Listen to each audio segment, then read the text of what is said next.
mendrive kita atau kita yang mendrive, kita dibantu oleh AI. Gitu. Bener banget sih itu, Civis. Duh, cukup relate ya sama kita anak Cukup kuliah banget. ya. Mungkin sama relate teman-teman banget. remaja juga relate banget tentang Iya. AI ini. Nah, kayak kita udah ngobrol cukup panjang.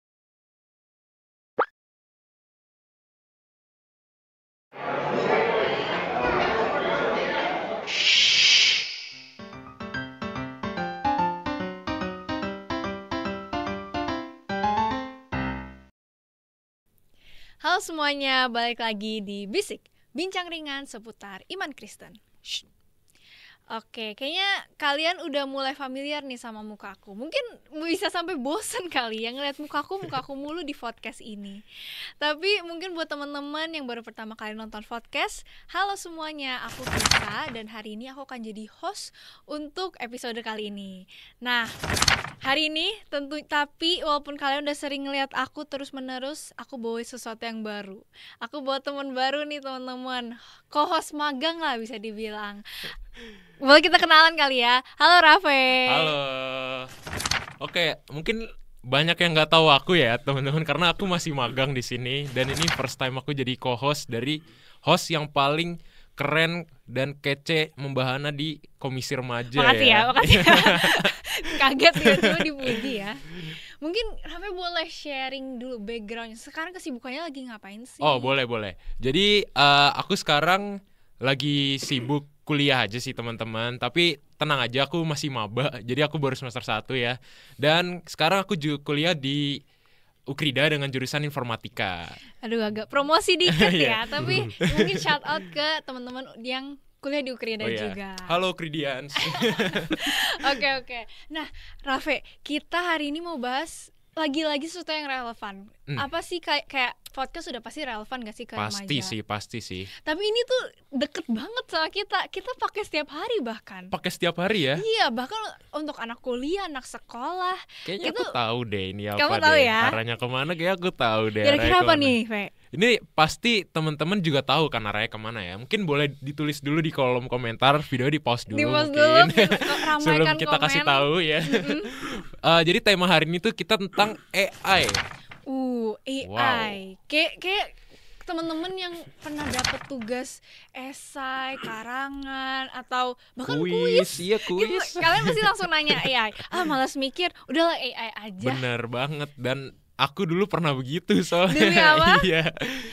Aku pernah dapat kayak ngerjain kuis gitu. Tapi kayak lagi, nggak tahu ya, hari itu tuh kayak lagi berat banget. Jadi kayak males nih mikir gitu. Terus ingat, oh ya sekarang kan ada ChatGPT gitu kan. Itu. Ada Blackbox, ada macam-macam deh pokoknya, tinggal kalian pilih aja. Ya udah aku pakai tinggal kopas aja. Dan hasilnya cukup memuaskan ya teman-teman ya. Gitu. Nah, tapi ternyata AI itu bisa berdampak buruk ke teman-teman ya ternyata, Fe. Bener. Nah, karena itu kita mau bahas juga nih dampak-dampak AI. Terus sebenarnya kita sendiri walaupun pakai AI, kita nggak tahu AI itu dari Bener mana sih. asalnya ya. Bener Terus AI sih. itu apa sih? Kita cuma make doang ya. Kita nggak tahu betul. asal-usulnya, kita nggak tahu fungsinya apa gitu. Nah, karena itu kita undang narasumber yang kompeten banget. Widih. Kalian penasaran gak sih guys?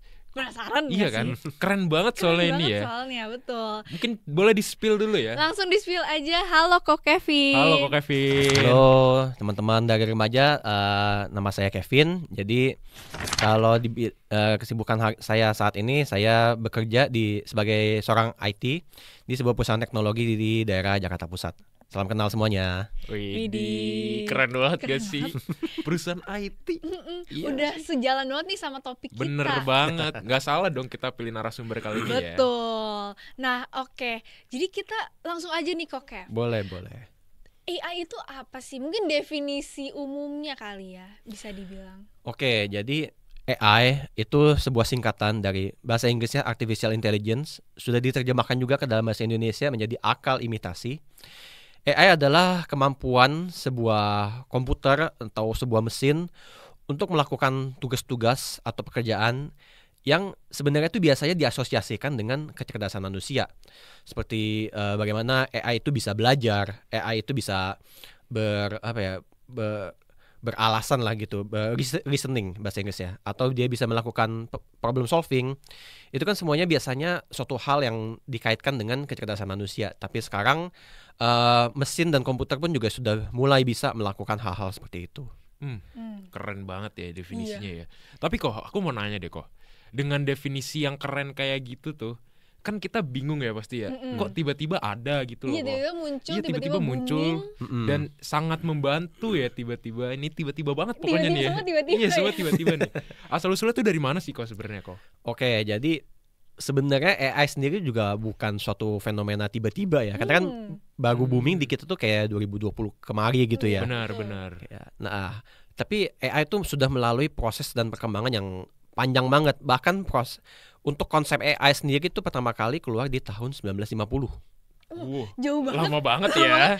Dan Kita baru belum booming lahir ya. sekarang, Baru iya. booming Kita belum lahir ya. Ya, jadi karena waktu itu teknologi juga belum berkembang sejauh ini ya. Jadi waktu itu masih sebuah konsep aja. Pertama kali dikemukakan oleh seorang mathematician asal Inggris namanya Alan Turing. Kalau yang belajar IT harusnya pernah dengar Alan Turing ini siapa. Nah, jadi dia waktu itu membuat suatu tes, konsep tes namanya Turing test. Jadi penjelasan simpel ya, basically ada seorang, kita sebutnya judge ya, ada seorang judge manusia. Dia dihadapkan sama dua orang partisipan yang dia nggak tahu partisipan ini siapa. Jadi partisipan ini satu adalah manusia dan satu adalah mesin. Jadi judge dan partisipan ini akan melakukan sebuah conversation gitu ya, dalam bentuk tertulis. Jadi dia nggak tahu partisipan mana yang manusia dan mana yang mesin. Dan kalau misalnya judge ini sudah nggak bisa membedakan conversation mana yang dilakukan oleh manusia dan mana yang dilakukan oleh mesin, bisa dibilang mesin sudah bisa kita bilang imitasi lah, melakukan imitasi terhadap kecerdasan manusia. Konsepnya seperti itu di tahun 50. Udah bisa kayak ngereplikain lah manusia itu kayak apa sih Ngomongnya kayak gimana gitu, Iya. bahasanya seperti apa, itu sudah bisa mereplikasi gitu. Keren Terus banget kita maju sedikit 6 tahun ke depan, di tahun 1956 ada seorang profesor dari Dartmouth College namanya John McCarthy. Jadi John McCarthy ini menginisiasi sebuah summer research project di Dartmouth untuk kecerdasan manusia yang bisa dilakukan oleh komputer ini gitu. Jadi dia mengundang banyak ahli gitu di bidangnya untuk project ini, untuk research ini. Dan istilah artificial intelligence pertama kali lahir di project ini. Jadi di tahun 1956 ini bisa dibilang sebagai tahun lahirnya AI. Begitu. Lama banget. Iya. Sudah lama banget. Iya kan? Nah, terus dari 56 AI mengalami banyak perkembangan, banyak improvement lah gitu. Semakin lama semakin hebat lagi. Dan bahkan sebenarnya sebelum tahun 2020 sendiri, AI itu sebenarnya sudah ada sebenarnya. Teman-teman kalau misalnya yang main game lah gitu. Kalau kalian pernah main game yang lawannya tuh komputer gitu, bukan lawan orang. Oh iya, pernah. Pernah kan? Pernah kok aku. Ya, itu bahkan itu sendiri pun sudah bisa diklasifikasikan sebagai AI sebenarnya. Karena dia iya ya, itu ya apa bener juga. kayak jadi pemain. Bertindak seolah-olah seperti manusia gitu, walaupun itu komputer yang mengontrol gitu. Iya, bener Itu juga ya. sudah bisa disebut sebagai sebuah AI gitu, walaupun mungkin salah satu yang simple lah ya kalau untuk zaman sekarang gitu.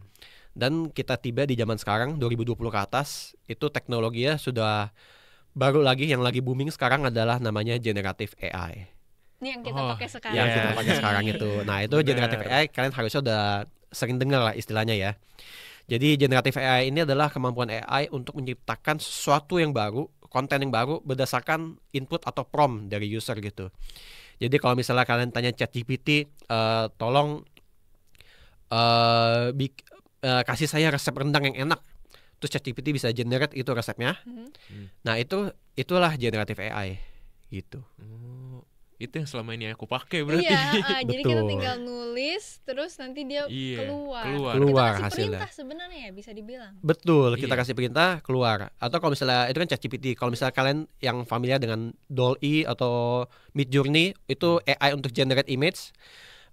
Minta iya, kasih iya. komennya, kasih saya image sebuah pemandangan dalam bentuk lukisan, keluar hasilnya.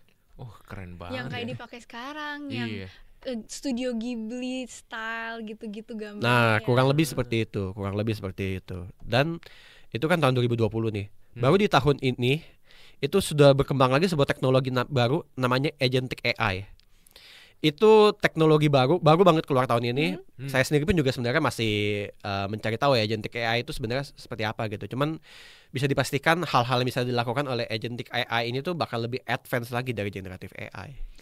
Wow, Sebegitu Generative berkembangnya. AI aja udah itu banget. sangat membantu loh. Heeh. Tapi ini dikembangin lagi, kayak wah, Gak kebayang sih gak kok. kebayang sih kok. Jujur, iya kan?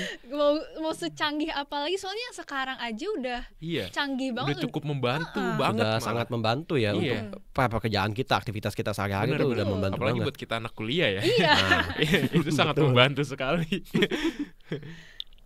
Tapi kenapa ya kok tiba-tiba kok AI ini bisa terkenal di kalangan kita ini? Kayak dari anak kuliah mungkin, anak sekolah, SMA, SMP, bahkan anak SD pun ada yang make loh Iya, kadang-kadang. apalagi yang udah terpapar sama penggunaan teknologi Benar. gitu. semua orang pakai AI sebenarnya, bahkan tadi dari SD ya katanya. Iya, Semua yang bahkan pakai ada ya. anak SD yang pakai loh. Gue juga kaget loh. Kita juga nggak tahu ya. Iya, TK juga nggak tahu nih. Waduh.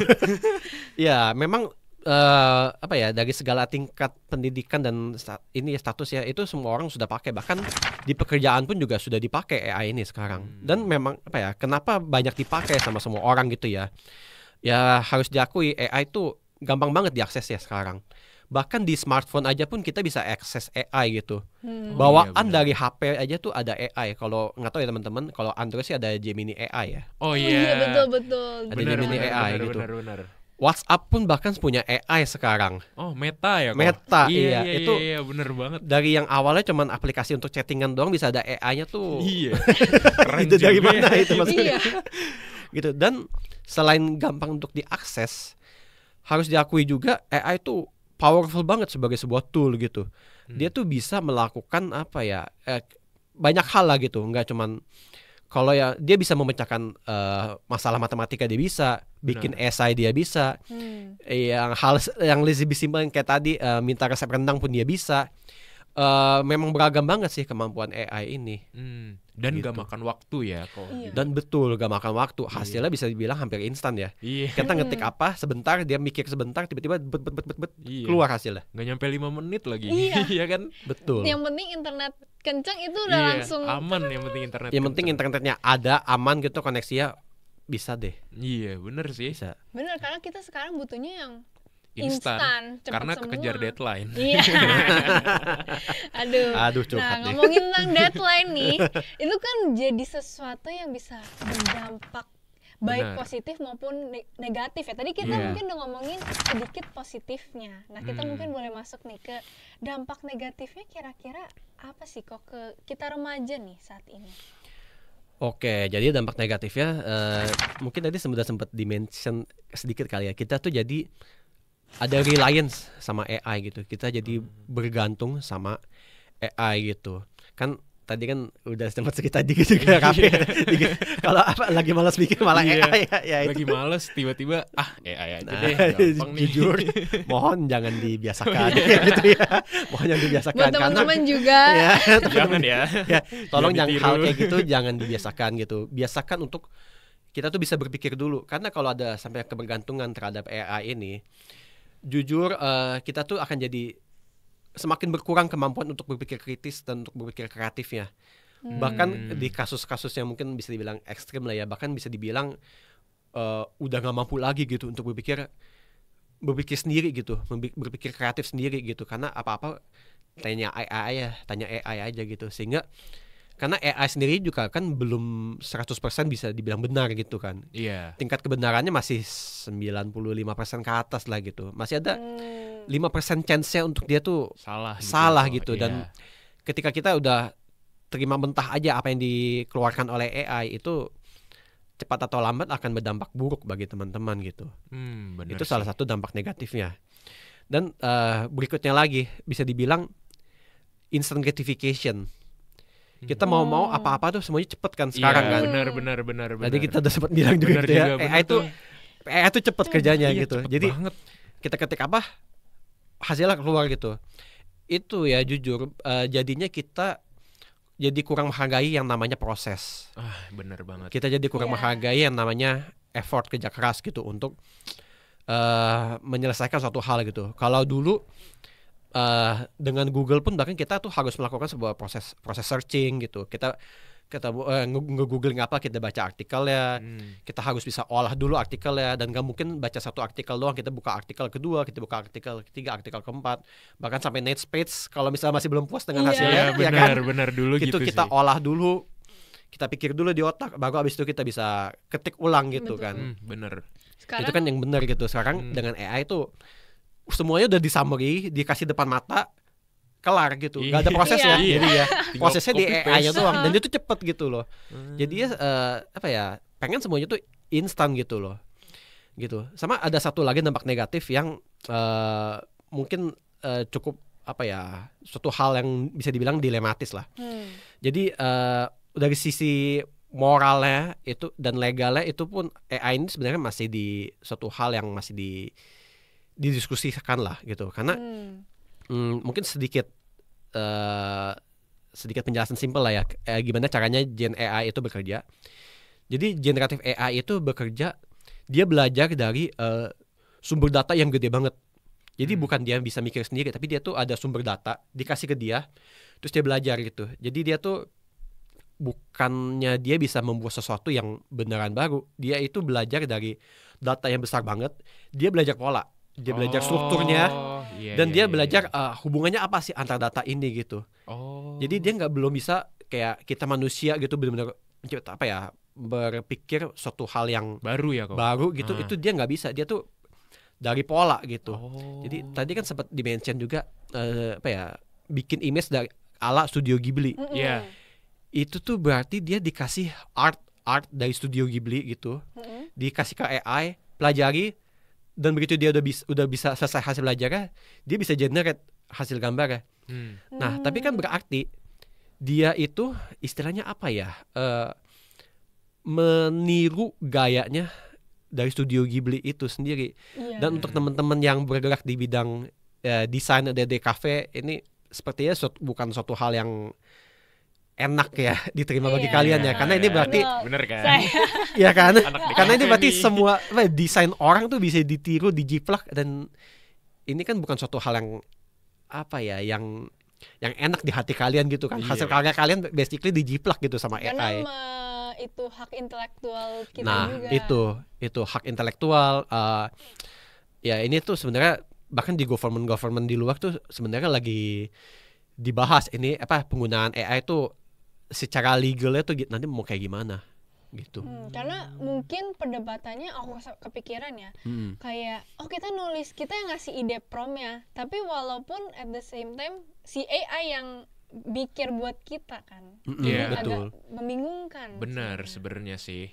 Jadi tadi sekilas gitu ya, gimana cara kerja di belakang generatif AI gitu. Jadi dia memang bukan dia bisa berpikir sendiri, cuman memang ada data yang dipelajari gitu.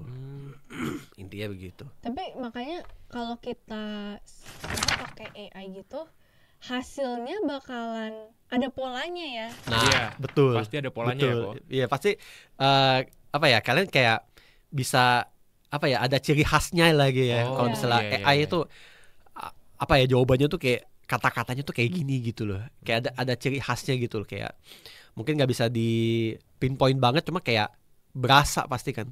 Oh, makanya dosen aku tahu kok kalau aku pakai AI nih. Iya kan? Iya, sekarang Iya dosen kan? walaupun tanpa yang turn it in itu Iya. udah langsung kayak Oh, ini AI nih, gitu. Makanya sekarang kita langsung kayak humanize. Bener banget lagi. Aduh, Jangan ditiru ya teman-teman. ketahuan.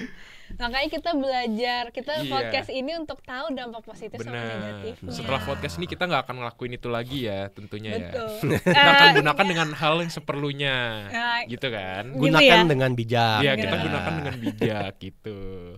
Gimana caranya menggunakan dengan bijak kok? Iya. Nah, kita tuh harus menggunakan AI sesuai dengan fungsinya.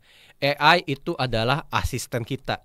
Dia bukan quote on quote majikan kita gitu. Oke, kalau misalnya kita mau belajar dari Microsoft itu punya AI, dia kasih nama Copilot gitu. Oh iya, aku pernah dengar. Pernah dengar ya? Pernah dengar. Nah, Jadi nama Copilot ini tuh ada filosofinya sendiri.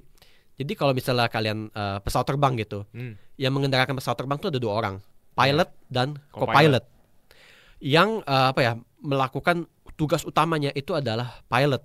Cuma karena kontrol pesawat terbang itu banyak banget, jadi dia butuh 1 orang lagi karena nggak bisa sendiri, namanya co-pilot gitu.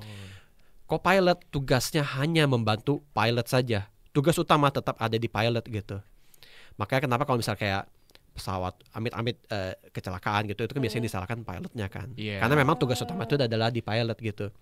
Nah, Microsoft kasih nama AI-nya Copilot karena mereka mau supaya AI-nya ini hanya berfungsi sebagai asisten. Stop.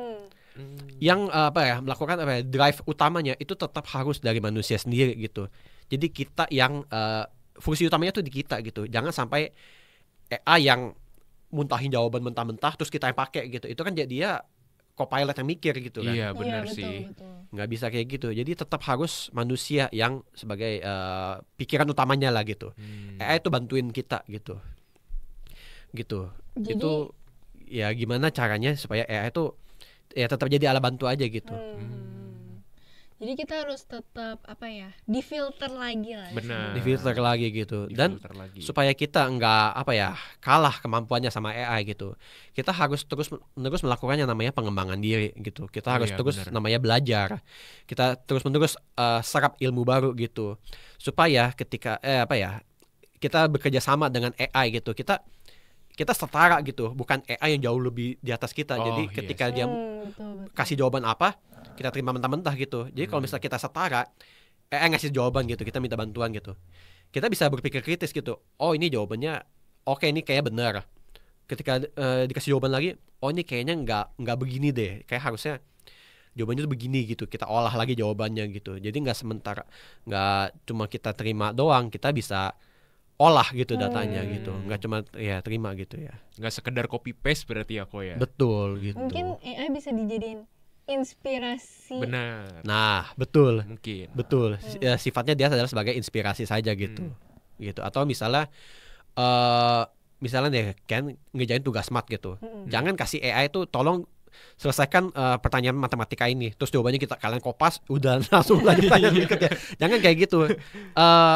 Misalnya ya mungkin pertamanya kalian minta gitu problem solvingnya, ini gimana cara memecahkan masalahnya, dikasih ini masih belum ngerti misalnya gitu, tolong jelaskan secara lebih detail step by step bagaimana memecahkan masalah ini. Jadi kalian nggak cuma mecahin masalahnya, kalian tuh sebenarnya ngerti cara mecahin masalahnya gitu, nggak cuma terima mentah doang. Jadi sekalian belajar. Sekalian belajar. Jadi sifatnya belajar gitu. Kalau kayak gitu kan sifatnya tuh AI tuh lebih ke arah kayak private tutor lah ya jatuhnya gitu ya. Mirip private tutor. Dijelasin kalian pun ikut ngerti. Jadi begitu ujian kan nggak mungkin ujian kalian keluar AI begini kan. Iya. Nggak mungkin dong. Apalagi masih pakai kertas ya. Nah, pakai kertas, hitung-hitungan sendiri itu kan kaliannya sendiri yang harus paham gitu akan pemecahan masalahnya.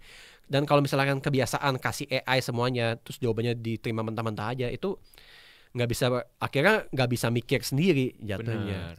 Jatuhnya kita kehilangan kemampuan berpikir kritis kita ya kok berarti. Betul, ya. Iya, kalau udah ada AI sebenarnya ujian untuk apa sebenarnya? Iya bener ya? Kan AI yang ngerjain ya, padahal ujian buat nguji kita sih. Iya, untuk nguji sejauh mana kalian memahami suatu materi. Iya. Dan kalau semuanya dikasih AI ya udah kelar deh. Iya, kita nggak dapet apa-apa ya. Iya. Bener juga. Berarti kalau kemampuan berpikir kritisnya itu hilang kok. Kok setuju nggak kalau kemampuan berpikir kritisnya itu hilang, kreativitas dari dalam diri kita juga hilang? Nah, iya kan? Betul. Ngomongin soal kreativitas ya. Benar. Sebenarnya tergantung sih kita mau lihat dari sudut pandang mana. Menurut saya pribadi, kreativitas itu adalah salah satu anugerah Tuhan buat kita manusia. Dan menurut saya pribadi itu belum bisa atau bahkan nggak bisa lah digantikan oleh AI gitu. Sebenarnya begitu. Karena dari awal Tuhan ngasih kita untuk bisa berpikir kreatif gitu. Benar. Itu ada di diri kita sebenarnya gitu. Yeah. Jadi kemampuan itu ada sebenarnya. Nah, cuman kreativitas itu bisa tumpul. Iya. Atau bahkan bisa hilang. Kalau misalnya kita satu nggak terbiasa untuk berpikir kreatif, untuk berpikir kritis, dan kedua kita terbiasa untuk bergantung sama hal lain untuk melakukan kreativitas. Kalau dalam hubungan kita hari ini ya berarti AI gitu. Dan kalau bicara dari sisi sana, menurut saya kreativitasnya tuh bisa semakin lama semakin tumpul gitu. Bahkan sampai apa ya, mungkin sudah nggak sanggup lagi untuk berpikir kreatif karena sudah terbiasa gitu. Terlalu mengandalkan ya. Terlalu berarti mengandalkan. Sebenarnya tuh ada di dalam diri kita. Kita tuh bisa berpikir kreatif, tapi kalau kita terlalu bergantung sama hal lain, ya lama-lama bisa dibilang nggak bisa terdevelop lagi, ya bisa hilang sebenarnya. ya. Wah. Stagnan ya. Stuck. itu. Stagnan jadinya Benar-benar. gitu. Jadi kayak dua mata pisau ya kok. Bisa Betul. ngebantu, bisa nusuk kita Iya, juga ya. betul Bener betul ya? AI. Nah itu. Wah, bahaya juga nih ternyata ya. Selama ini kita pakai, kita nggak tahu nih bisa kayak gini. Iya, nah kira-kira ada nggak sih kok cara dalam melatih otak biar tetap tajam pemikirannya, tetap tajam kreativitasnya? Oke. Yang tadi udah sempat di-mention ya, kita harus terus melakukan pengembangan diri gitu. Kita harus terus belajar. Kita harus terus menyerap ilmu baru gitu. Dan kalau bisa dibilang satu lagi adalah kita harus terus-menerus menantang diri kita sendiri. Challenge yourself. Oh, Kita jangan takut salah gitu. Kita kenapa bergantung sama AI kan karena selain cepat, dia tuh most of the time benar gitu Iya, kan. benar. Jawabannya sudah benar gitu. Jadi kita ya udah benar, cepet lagi, ya udah kita kasih aja gitu. Yang saya mau bilang adalah jangan takut akan tantangan dan jangan takut akan membuat kesalahan. Karena kesalahan itu adalah salah satu cara paling cepat untuk kita bisa berkembang lebih jauh lagi. Gitu. Kalau misalnya saya boleh share sedikit pengalaman gitu ya. Kan saya dulu juga di komisi remaja gitu. Saya juga dulu aktif di komisi remaja gitu. Alumni. Ingat banget dulu pertama kali jadi liturgos di ibadah remaja. Itu bener-bener tangan dingin, kaki dingin, keringet dingin gitu, bener-bener ngomong getar gitu, berasa pasti yang denger tuh pasti berasa lah, oh ini orang ngomongnya getar nih. Bener-bener getar gitu, kayak megangin mimbar terus begini, getar kan itu. Getar gitu, bener-bener getar gitu. Cuman dari situ tuh jadi ada pengalaman berbuat ya sebuah kesalahan gitu, untuk ngomong terbata-bata, ngomongnya belibet gitu. Itu dari situ ada sebuah pengalaman yang dialami gitu, belajar gitu, dan mungkin ngomong juga bahasanya juga campur aduk gitu kan, karena waktu itu kan belum ada AI ya, nulis benar-benar kata pembuka nulis sendiri gitu ya. Dari situ tuh belajar gitu, lama-lama belajar nulis kata pembuka yang enak gimana, nyusun doa pengakuan dosa yang enak tuh kayak gimana. Dan itu tuh yang melatih gitu, hingga saat ini di pemuda kan juga masih melakukan masih sesekali itu jadi liturgos kan. Ya kalau dilihat gitu dibandingkan dengan zaman masih di remaja, ya bisa dilihat much better lah. Sudah lebih berkembang ya. Ada Sudah prosesnya. berkembang, ada sebuah prosesnya yang karena dialami pengalaman gitu. itu ya, kok. Bayangkan kalau misalnya dari dulu dari remaja sudah ada AI gitu, dari zaman saya remaja udah ada AI. Saya kasih AI aja tuh gitu, tolong buatkan kata pembuka untuk saya, tolong susun doa pengakuan dosa untuk saya. Kayak sampai sekarang juga akan terus bergantung sama AI gitu sih. Iya sih, pasti sih. Nggak terbiasa untuk menyusun kata-kata sendiri gitu. Sehingga kalau misalnya jujur kalau dibandingkan dengan apa yang dikeluarkan AI gitu ya, kata pembuka dan doa pengakuan dosa, ya memang kata-kata yang disusun AI itu ya bagus lah, istilahnya bagus gitu. Ada orang yang mampu untuk nyusun kata-kata yang bagus, ada yang enggak gitu. Saya kebetulan bukan yang bisa bagus banget nyusun kata-katanya, cuman itu kata-kata saya sendiri gitu yang saya keluarkan gitu, bukan ke AI gitu. Walaupun ya mungkin kadang-kadang kalau misalnya memang lagi nggak keburu, ya tolong bantu buatkan, abis itu dibuat dalam bahasa saya sendiri gitu. Cuma at least poin-poinnya dari AI gitu. Nah itu ke arah sono sih. Jadi jangan takut untuk menantang diri sendiri, dan yang terutama jangan takut untuk berbuat kesalahan. Gitu jadi sih. keluar dari comfort zone itu jadi media untuk kita belajar sebenarnya. Nah bisa dibilang kayak gitu, keluar dari comfort zone kita. Soalnya kebanyakan sekarang banyak yang takut bikin kesalahan kok, karena kan aduh udah ada AI nih, ngapain kayak kita mikir lagi tuh ngapain sih terus, gitu. Pressure dari orang sekitar tuh buat kita jadi takut untuk salah dan jadi takut untuk berproses ya. Nah itu ya menghadapi pressure ya itu ada caranya sendiri lagi lah ya. Cuma memang ya intinya sih jangan sampai takut berbuat salah gitu. keren sih. Keren sih. Tapi bener sih dari apa yang Ko Kevin bilang, kayak AI ini berarti ada dua mata pisau ya, bisa ngebantu kita atau bisa Betul. bahkan nusuk kita juga ya. Jadi tergantung dari kita sebenarnya kan. Tergantung Ko. kita bagaimana kita menggunakan AI ini. Apakah AI yang akan mendrive kita atau kita yang mendrive, kita dibantu oleh AI. Gitu. Bener banget sih itu, Civis. Duh, cukup relate ya sama kita anak Cukup kuliah banget. ya. Mungkin sama relate teman-teman banget. remaja juga relate banget tentang Iya. AI ini. Nah, kayak kita udah ngobrol cukup panjang nih ya. Benar. Nah, kita mungkin kalau dari yang aku dapet itu bahwa aku run through kali ya. Boleh. Untuk hal-hal informasi baru yang aku dapetin, bahwa ternyata AI itu bukan sesuatu yang tiba-tiba. Iya, AI itu sesuatu yang sebenarnya udah dari lama, tapi mungkin baru booming sekarang, baru mendapat advance-nya sekarang, jadi tiba-tiba muncul. Benar. Nah, dan AI ini harus kita gunakan dengan sebaik-baiknya, seperti teknologi yang ada di betul. depan kita itu harus kita gunakan sebaik-baiknya biar nggak jadi dua mata pisau itu. Benar banget, Civis. Karena kita jadi dibuat apa ya? Tidak bisa berpikir kritis, Iya. terus jadinya mau yang instant gratification tadi. Jadi kita nggak mau belajar dari proses. Mungkin itu ya yang kurangnya dari anak remaja sekarang adalah tidak mau berproses bersama. Iya, karena serba instan ya kok. Iya, sekarang semuanya itu. tuh serba instan. Mie aja instan. Iya, benar juga Ya, ya. betul juga. Apalagi sekarang kita nugas bisa langsung jadi gitu Betul. kan. Aduh, itu tantangan zaman sekarang sih sebenarnya ya. Nah, mungkin dari Raffe atau Ko Kevin ada tambahan untuk perbincangan kita pada hari ini? Boleh, Oh, mungkin dari aku dulu ya. Boleh, silakan. Kalau dari aku sih mungkin cukup menampar sih sebenarnya podcast Menampar. kali ini ya. Karena aku juga pengguna AI. Jadi kayak aku bikin tugas kadang aku pakai AI juga. Bahkan kalau aku ada kuis pun terkadang aku pakai AI. Aduh, ini buat kalau guruku nonton atau dosenku nonton nih, maaf ya Pak. Pengakuan dosa di sini. Iya, ini pengakuan dosa. Jadi setelah perbincangan kita tadi itu cukup cukup membuat aku sadar gitu kalau ternyata aku tuh nggak boleh terlalu mengandalkan AI di sini. Betul. Karena AI ini sebenarnya bisa sangat membantu kalau kita gunakan dengan bijak ya kok. Dengan tepat Iya, juga. dengan tepat juga. Jadi semua tergantung dari diri kita sih. Kalau kita mau pakai buat hal-hal yang bisa ngedrive kita maju, itu it's okay, kita juga berkembang juga kan. Tapi kalau selama ini kita cuma asal copy paste aja, itu malah akhirnya bumerang buat diri kita sendiri ya kok mungkin. Betul. Gitu. Mungkin dari Ko Kevin?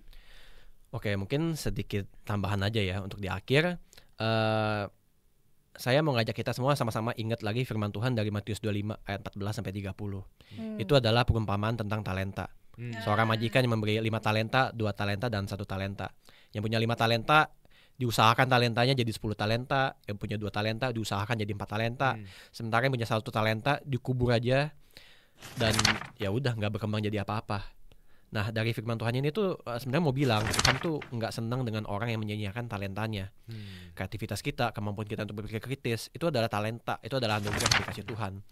Dipercayakan kepada kita supaya kita tuh bisa mengembangkan hal-hal itu gitu. Dan ketika kita talenta itu dipendam aja gitu, kita bergantung sama hal lain, ya itu bukan suatu hal yang disenangi oleh Tuhan gitu.